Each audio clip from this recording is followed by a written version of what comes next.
When you came with Huxley and went to the Mad Lions team, and obviously you came to our Flashpoint tournament, right? This is the one where I always tell people, because Virtus.pro won this tournament, like the real what-if moment in this tournament was in the match that you guys had against them. Because you had one of the most ridiculous ones where like the Joker would be like, I'd have to compare it to like, I don't know, scoring an own goal in football or something. Because basically this game on the third map was done. Like you were in the winning position and you did like a push on train into the back alley. And obviously like this is one of those times where like I can't remember specifically, but I think like Jim was sat there in an off angle or something. It's one of those ones where, you know, like, I mean, this is a part of what I want to ask you about. It's not just the idea of like, did you mess up the round? Like that seems obvious. But the problem I think back then is, remember, this is early on in like Virtus.pro again being a good team with the Kindar stuff. People don't know they're probably one of the most tricky teams ever to play against, right? Like that style is really infuriating. Like you might think you can push, you might think you can get behind them or flank, but the problem with Jim is you never know when he's on that corner, do you? You never know when that team's sort of waiting and running the clock down. So give me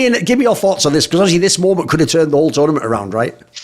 Yeah, yeah. I mean, it was just so annoying because we were like in a 5v3, and I was like, okay, we were CT, and I was like, okay, the T's, they have to do something, and I felt like, okay, if he's not doing something Ivy now or Ellie, then he's probably not there, and it was just super stupid, but he was just hiding, and I was like.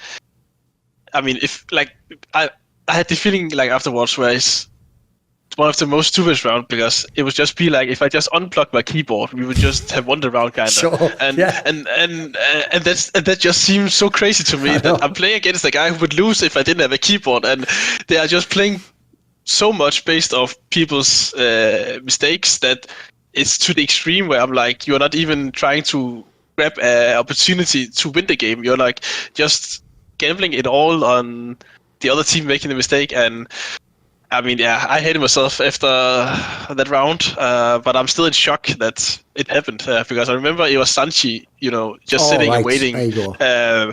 But I mean, it's just, yeah, I mean, it was the whole VP team, and I also saw, like, I remember back in the days where I was like watching a stream of a game on Dust 2, where they were like 2v5 retaking B on Dust 2, but they didn't even try, and it was the last round of the game.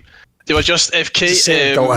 Yeah, I mean, I've seen at least 3 or 4 rounds of them where they're not even going for a round, and it's the last round of the game, and I just really don't understand it, because like they're just standing outside of tunnels.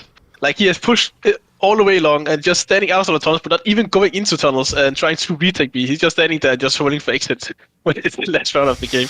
And I mean, those kind of, I mean, that might be too extreme, but there is some really frustrating factors to their playstyle, because you're just thinking to yourself, I could just unplug my keyboard and they wouldn't have a chance. And yeah, it was one of the worst rounds I've ever played, I think.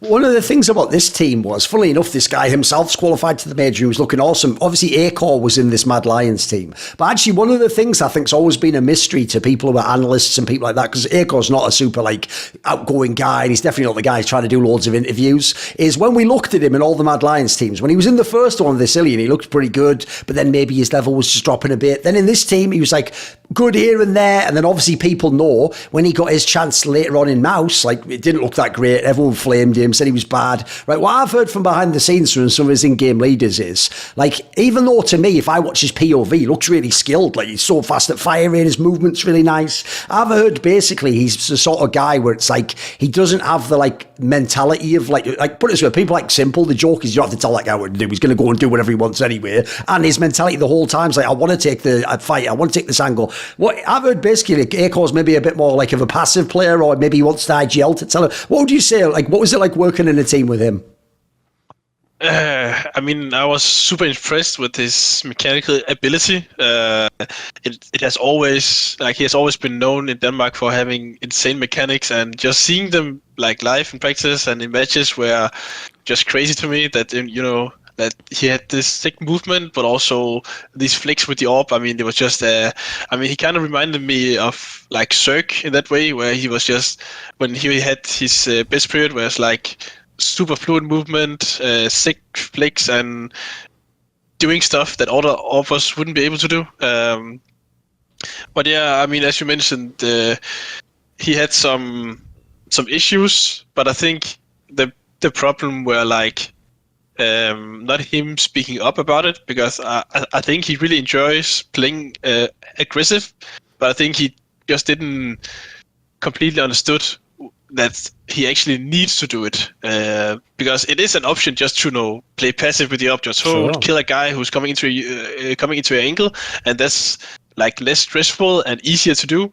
And the hard thing is to like actually take control of the game and actually going for these peaks. So I think he pushed himself too little and didn't like try to like be more aggressive than he were, and take more control. But of course he is a more quiet player, but I think at least in the new team in Gamer Legion, I think he has changed a bit, because I think he probably did the same as me, where he's like super tired of not doing what he knows he's able to do, and now finally it shows that a team that shouldn't like on the paper qualify for the major, like they do it, and he was like a big part of it, and he was playing super aggressive, doing crazy stuff all the time and showing like his mechanical ability on the server, and I'm just like super happy that he finally unleashes his potential. I just really hope that he keeps doing what he's doing, and sticking to that aggressive playstyle, because that's where he's playing his best for sure. Want to see more cool, funny, interesting clips based on topics from my content? Well, subscribe to this channel then, or, be a pleb and don't.